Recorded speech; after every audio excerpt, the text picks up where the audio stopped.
Welcome to First Christian Church's Adult Fellowship Bible Study, and to those who might be tuned in virtually, I should say. We close out Hebrews chapter 7 today with more of the author's arguments related to the superiority of the priest concerning the order of Melchizedek, which he concludes Christ fills. Versus the order of the Aaron Levitical priesthood, which has served the Israelite Jewish people since Moses and are currently serving at the time of the writing of this epistle. And let's read the rest of that chapter 7, which should start in verse 20 and go to the end of the chapter. This was confirmed with an oath, for others who became priests took their office without an oath, but this one became a priest with an oath, because of the one who said to him, "The Lord has sworn, and will not change his mind. You are a priest forever." Accordingly, Jesus has also become the guarantee of a better covenant. Furthermore, the former priests were many in number, because they were prevented by death from continuing in office. But he holds his priesthood permanently, because he continues forever. Consequently, he is able for all times to save those who approach God through him, since he always lives to make intercession for them. For it was fitting that we should have such a high priest, holy, blameless, undefiled, separated from sinners, and exalted above the heavens. Unlike the other high priest, he has no need to offer sacrifices day after day, first for his own sins and then for those of the people. This he did once for all when he offered himself. For the law appoints as high priest those who are subject to weakness, but the word of the oath, which came later than the law, appoints a son who has been made perfect forever.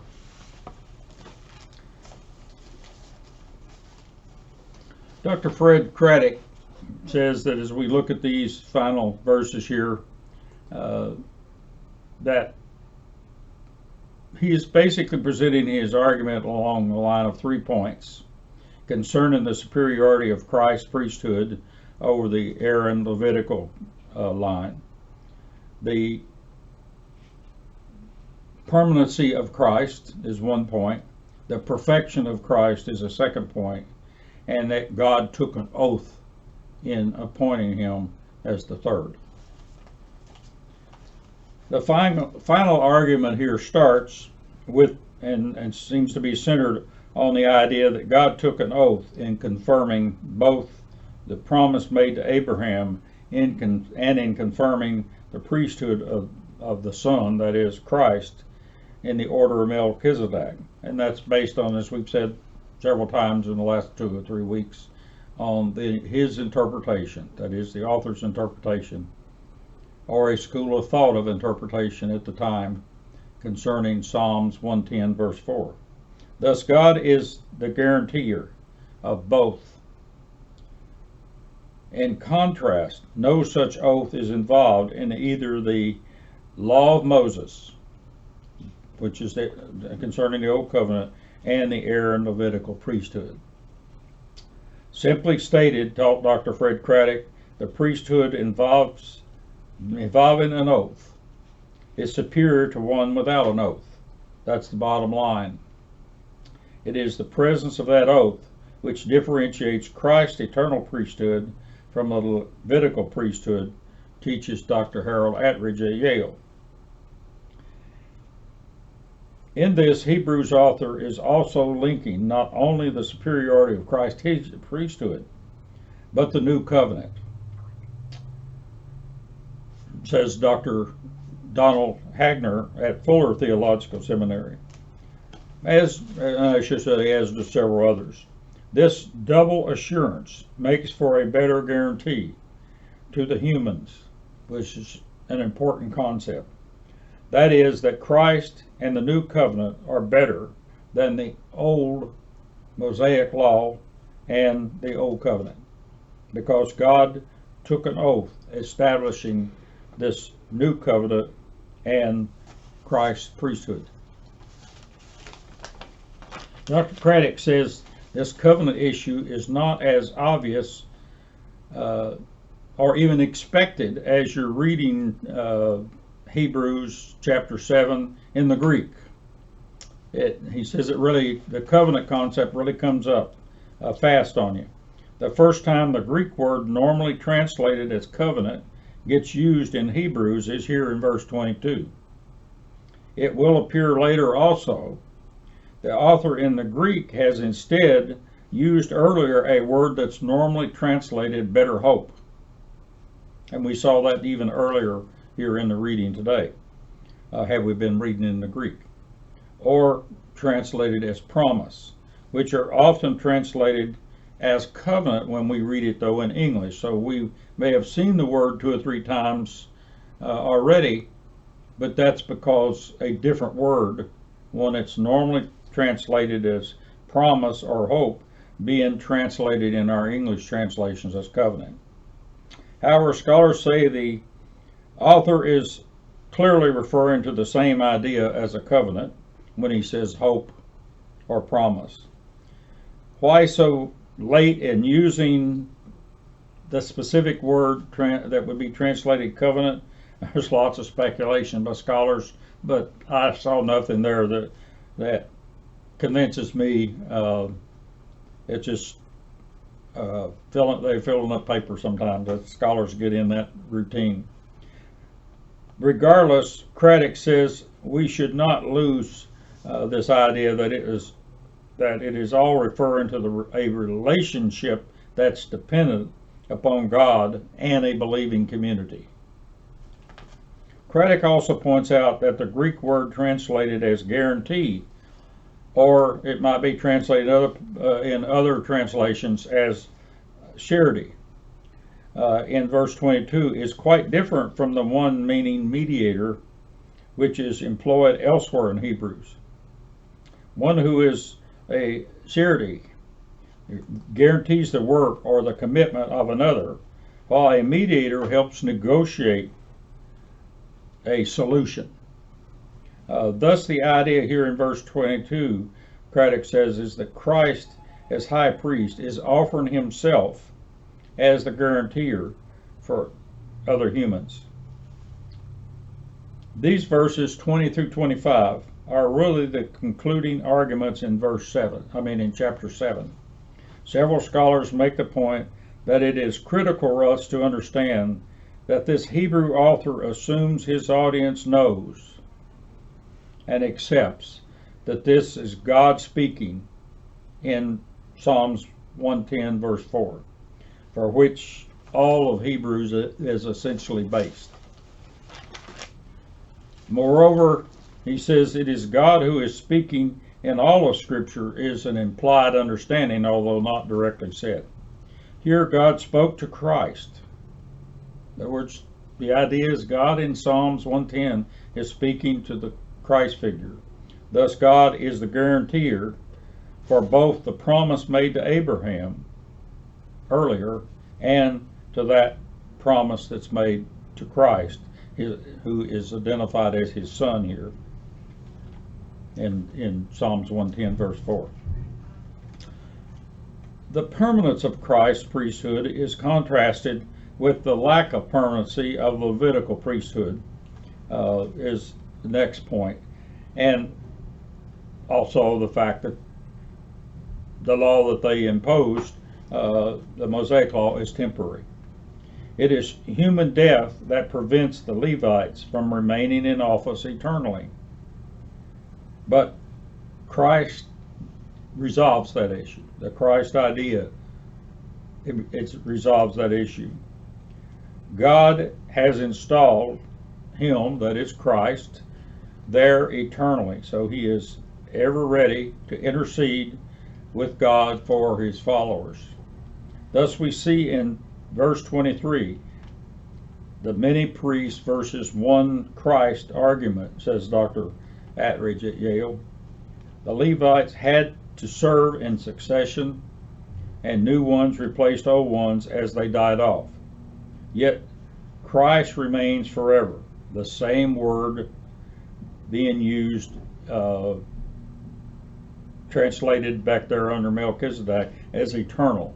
The same Greek word is used in both places. Such is lost in modern Christians, some scholars argue, but would not have been lost on a Hebrew audience that was considering returning to Judaism. He is making a point that would have been very relevant to such people, even if they're not relevant to modern day Christians, or even to Christians coming from a pagan background at that time. It is interesting, Attridge notes, that in verse 24, that instead of Christ remaining priest forever, he shifts and just says remains. That's the translation in the New International Version. And the scholars several point out that this, just sticking the word remains there rather than remains forever, is what's in the Greek. In other words, that is a better interpretation of the Greek at that point. Verse 25 notes that because Christ lives forever, he has a permanent priesthood and therefore serves as our intercessory permanently. The theme of Christ's perfection is the final point, then it's brought up, has exalted him to the eternal high priesthood, a position for which the figure Melchizedek seems to have been understood even at the time, maybe, to have filled this in some sects of Judaism. Several scholars point that out, that this idea of Melchizedek's perfection and Christ's perfection seems to have been there in some of these early Christians, as well as the fact that a Messiah-like figure would fulfill that role. So it's not totally, this is where this idea comes from. Many scholars suggest it was already there, rooted in some branches of Judaism, and then some groups of Christians adopted while others didn't. This mystical figure was at least the model and leader of a permanent order. Was the thinking of some early Christians and some Jews at the time. Thus the stage is set, he says, to point out how Christ attains that status for this particular audience. So it's several scholars suggest what's going on here is not necessarily a totally new argument, that this may very well have been an audience that already had certain understandings here, whether it agreed with other Christians at the time or not. Dr. Attridge says in particular how the sacrifice on the cross fits or fulfills Psalm 110 seems to be part of the point that's being made here. Therefore, the Hebrews author is essentially, through this figure Melchizedek, tying that figure Melchizedek and the high priesthood in with Christ, is making that point. In verse 26 through 28, the sinlessness of Christ is the significant perfection factor that distinguishes his high priesthood from that of the Levites. How is that, you might ask? A normal Jewish high priest must offer sacrifices both for his own sins and for the sins of the people, and those are two separate, distinct sacrifices made in the temple on the high day of atonement. Christ has no need for such double offerings to cover his sins, because he had no sins. Up to this point, this fits the Day of Atonement, this concept that's being used here, where the high priest presides only.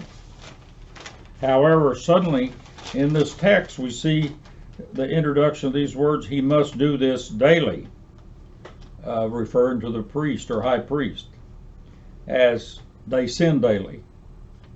This is very confusing, scholars say, because scholars much debate along the line of what's going on here. Because the high priest does not make daily sin offerings. He doesn't serve at the altar on a day-to-day basis. He serves once a year. So they don't quite understand what's going on here. Some scholars then would say the author is now mixing maybe traditional priestly roles, day-to-day priestly roles, with the high priest roles. That's one possibility. Some Jewish scholars, though, add in here that the high priest could make certain daily sacrifices if he so elected, but he was not obliged or obligated to do so, which may be what he's referring to there. The point is being made without clearly saying so, though, that the Christian theology of the time was that Christ was considered sinless. That point seems to be buried there pretty well. And his sacrifice on the cross was for the people's sins, all people, human sin, and not for Christ's personal sins, because he had no need to make a sacrifice for himself, even on the cross. Several close out their commentaries on this chapter with a reminder that the inferred theology here is beginning to surface, to which the idea that the beneficiaries of this salvation are those who approach God through Christ as the high priest. That's essentially buried here, several scholars point out, and by the time you get to the end of chapter 7, you can pretty well see that. This would have been a critical point to a Hebrew audience considered returning to Judaism, where they come to through their high priest to God, although the concept of coming to God through a Messiah wasn't there.